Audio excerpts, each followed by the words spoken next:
Well, hello, friends and church family. I'm Pastor Zach, and thank you for tuning in to our Midweek Connection. On Sunday, we started a new sermon series titled Dealing with Disagreement, and we looked at the topics of love and respect.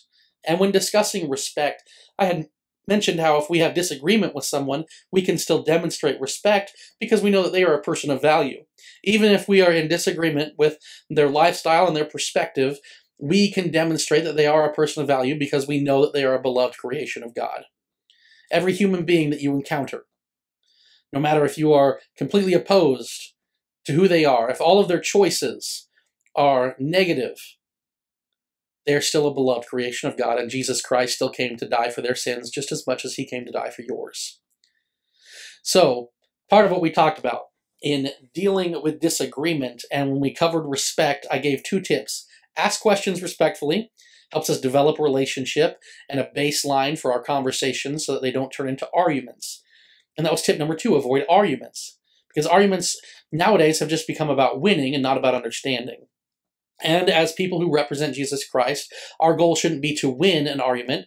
It should be to develop an understanding and represent Jesus Christ in a way that glorifies God and draws people toward him. So, I made a comment on Sunday when talking about respect and those 2 tips, and one of them was, in avoiding arguments, we should not allow people to dictate how we spend our emotional energy.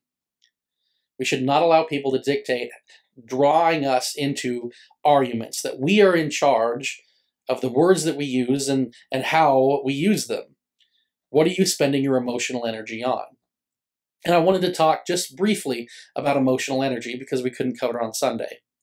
And if you weren't able to tune into that message on Sunday, it was preached on July 12th. I encourage you to go back and watch the recording of that, and you can find it here online on the Facebook page. It was July 12th when that sermon was preached.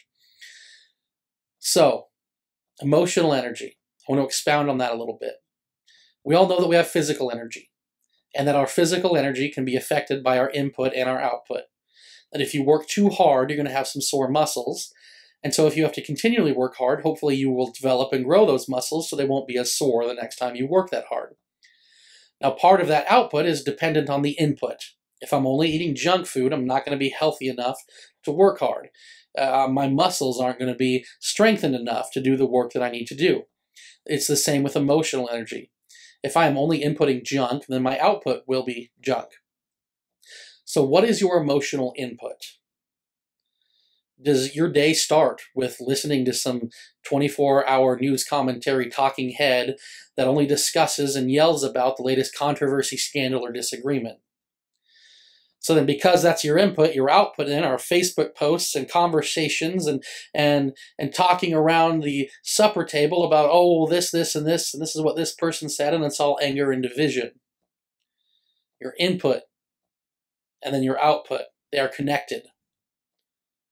Or are you going to be inputting things, especially right away, first thing, are you going to be inputting things that allow you to, in every moment, in every conversation, represent Christ and glorify God?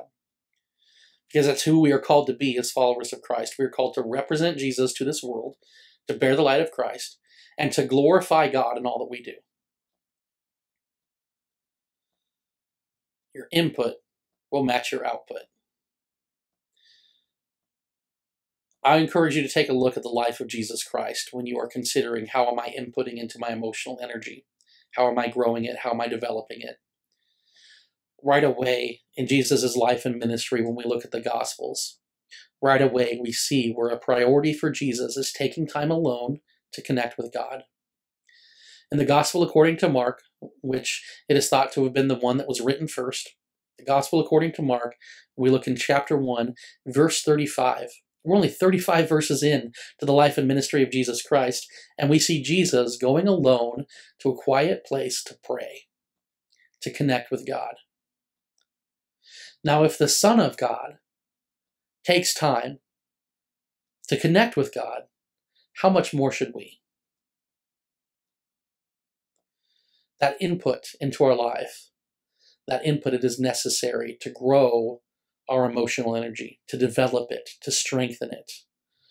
And then because we are connecting with God, what do you think our output is going to be? Do you think it's going to be focused on the latest controversy, the latest angry thing, the latest conspiracy theory? No, our output is going to be focused on God. Our output will be focused on God. Is your output focused on God right now? Are you representing Jesus Christ, and are you glorifying God with your conversations, with your actions, with your deeds? I'm not saying ignore the world. I'm just saying don't allow the world to dictate what you are putting in and what you are putting out. There are things that are happening all over the world that it does require a voice from us as representatives of Jesus Christ. We are called to bear the light of Christ. That doesn't mean that we hide away. It means we allow it to shine for all to see, but it also means that we don't allow the world to dictate how that light shines. We connect with God so that our output is drawing other people to connect with God. How are you spending your emotional energy? Are you working to grow and develop it? And when you look at how that emotional energy is spent, is it being spent in a way that draws other people to glorify God, or does it cause them just to argue and become angry and to turn their backs? My friends, remember, you are called to bear the light of Christ. I encourage you, let it shine for all the world to see. But that light, it has to be fueled by something. That energy needs to be fueled by Christ. Take time to connect with Him. Follow the example of Jesus Christ. Take time every day to connect with God. Read from His Word. Grow and develop. Represent Jesus and glorify God with all that you are. If you have questions on how to do that, if you want some tips, if there's anything I can do for you, please let me know. I'm always here for you. My friends, it is a joy, as always, to be with you. I pray that things are going well. May you go in peace. Have a blessed Wednesday.